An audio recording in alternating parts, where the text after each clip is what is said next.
December 26, 1943, the Barents Sea. The temperature is minus 14 degrees Celsius, and the Arctic darkness is absolute. There is no dawn here in winter, only a permanent, crushing black.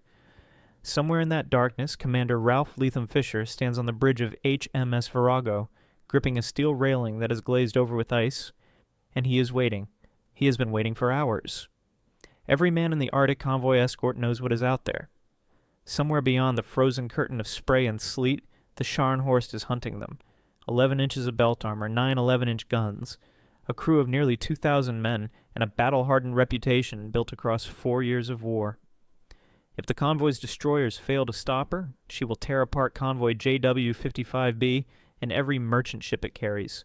Fuel, tanks, ammunition, supplies that the Soviet war effort is bleeding for. Failure here is not abstract. Failure here costs the Eastern Front. Failure here costs lives in Stalingrad and Kursk, in places Fisher has never been and will never go. He tightens his grip on the railing. He breathes through his nose. He waits. The sea is moving in long, heaving swells, the kind that do not announce themselves until the bow drops away beneath you and your stomach follows 3 seconds later. The Virago pitches and rolls in the formation, her hull groaning under the assault of water that arrives black and freezing and already indifferent. Below decks, the stokers are stripped to the waist despite the cold, feeding the boilers by instinct and habit, their faces orange in the furnace glow.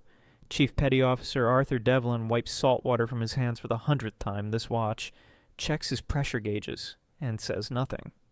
He has been in the North Atlantic since 1940. He has learned not to ask questions he doesn't want answered. Above him, in the cramped operations room, a young signals officer named Sub-Lieutenant Peter Hale is copying a decoded signal in careful block letters. His handwriting is immaculate. His mother taught him that. He wonders briefly if she is awake right now. It would be 3:30 in the morning in Portsmouth. And then the thought is gone, replaced by numbers and bearings. Radar contact, multiple warships. The home fleet is converging. Duke of York, Belfast, Jamaica. The trap is being set. But the Scharnhorst does not know she is the prey yet. On the bridge, Fisher receives the latest plot. The German battlecruiser has already turned away from one contact with the cruiser force. Vice Admiral Burnett's ships bloodied her lightly. But she is still alive, still moving, still dangerous. She is heading southeast now, toward Norway, toward home and safety. And that is when Fisher understands the geometry of it. If the Scharnhorst reaches deep water, if she outruns the aging Duke of York, she escapes. The destroyers must slow her down. They must close inside her secondary battery range, fire their torpedoes into her hull, and hope to God that something catches. The odds are not discussed aloud.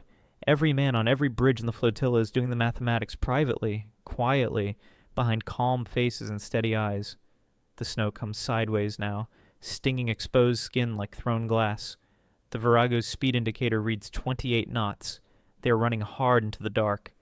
Then the radar operator's voice cracks through the intercom with the compressed urgency of a man who has been trained never to shout and cannot quite help it. Contact, bearing 045, range 8,000 yards. Fisher is already moving. Action stations. The klaxon tears through the ship from bow to stern. In the engine room, Devlin grabs a handhold as the ship lurches to flank speed. Hale spills his tea across the decoded message and does not stop to clean it up. All across the Virago, in the torpedo tubes flat, in the gun director, in the damage control parties pulling on life jackets with fingers too cold to work the buckles properly, men become one thing, a weapons system pointed at a bearing of 045. Fisher calls the flotilla on TBS radio. His voice is flat, factual, almost bored. Enemy in sight. I am attacking. And then he cuts the channel and concentrates on killing. What happens next unfolds in a compression of time that survivors will spend decades trying to describe. The Scharnhorst is a shape at first, a deeper darkness against the dark, enormous and wrong-scaled, too big to be real. Her secondary battery opens up almost immediately, 5.9-inch guns that send up columns of water 60 feet high, less than 100 yards off the Virago's bow. The noise is not like anything terrestrial. It is a pressure event. It arrives in the chest before it reaches the ears, a physical force that loosens fillings and blurs vision. On the open bridge, Fisher stands in the hail of shell fragments and spray and does not flinch. His torpedo officer is watching through binoculars, calling off the range. 7,000, 6,000, 5,000. Each number is a death sentence held at bay.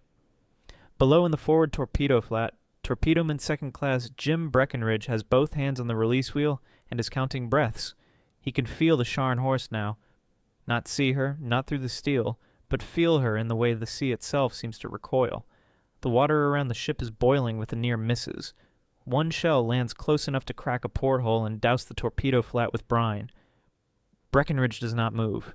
He has locked himself into a state that is not quite calm, but is the nearest thing available to it. He is 22 years old. He is thinking about nothing. The intercom crackles. Stand by. He breathes in. Fire. He turns the wheel. The torpedoes leave the ship with a thud that is felt more than heard. A physical punch through the hull, 4 times in rapid succession. Fisher immediately throws the Virago into a hard turn, throwing spray 30 feet into the air, and the ship heels so sharply that a man on the port walkway loses his footing and slides 6 feet before catching a stanchion. The Scharnhorst guns are still firing. She is trying to track the turning destroyer in the darkness. She is not quite fast enough. The shells arrive behind the ship now, behind and to the left, and then there is a pause that stretches for 3 seconds, for 5, for 8. And then the ocean lights up. The first torpedo catches the Scharnhorst aft of amidships. The explosion is not a bang.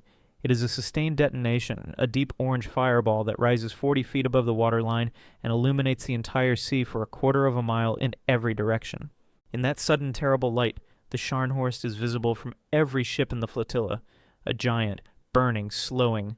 The second hit comes 4 seconds later, the third 6 seconds after that. Commander Fisher watches through binoculars as the Scharnhorst's speed drops. She was making 30 knots. Now she is at 20, now 15. Her guns are still firing. She is not finished. Not yet. But the fire is becoming irregular, the targeting less precise. She is fighting damage now as much as she is fighting enemies. Below decks in the burning ship, 2,000 German sailors are running toward flooding compartments with shoring timbers and damage control gear, and the water is coming too fast. The Duke of York closes in from the northwest, her 14-inch guns opening up at 10,000 yards, each salvo walking up the stricken battlecruiser's hull like deliberate footsteps. Belfast and Jamaica are in from the east. The Scharnhorst is surrounded, slowing, on fire, and alone. Fisher's destroyers have done their work.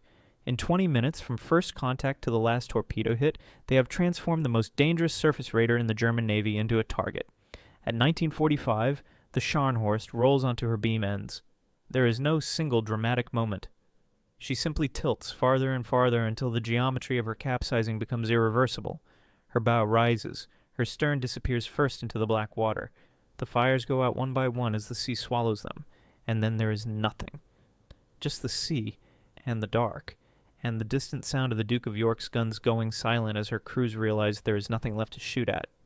The silence that follows is different from the silence before. This one has weight. Fisher stands on the bridge of the Virago, and the Arctic wind finds his face. And he lets it. Around the scattered formation, ships are slowing, turning, searching the water with signal lamps and radar. HMS Belfast, and several destroyers move to the position where the Scharnhorst went down. What they find is oil, thick, black, spreading across the heaving water in sheets, and wreckage, and men. 36 men, out of a crew of 1,968. 36, hauled from water that will kill an unprotected man in under 10 minutes. Most of them are unconscious when they come over the side. Some of them never wake up. The sea holds the rest. The oil slick will spread for 3 miles before the current and the cold disperse it into the general darkness of the Barents Sea. The Battle of the North Cape is over. The Scharnhorst, 31,500 tons, 9 main battery guns, 5 years of war, has been sunk. The death toll among her crew stands at 1,932 men. Convoy JWWII reaches the Soviet port of Murmansk intact, its 39 merchant ships unharmed. Commander Ralph Fisher is mentioned in dispatches for his role in the action. He continues to command HMS Virago through the remainder of the war. He is alive at the end of it. The Scharnhorst is the last German capital ship to be lost in a surface engagement. Her wreck lies 290 meters beneath the Barents Sea, and she was only found in 2000. More than half a century after the night, a destroyer captain decided that the mathematics of survival were less important than the mathematics of duty, and ran his ship into the dark at 28 knots. War is decided not by the largest ships, but by the men willing to close the distance. Subscribe to see the next story. the convoy commander who sailed through a minefield to save his fleet.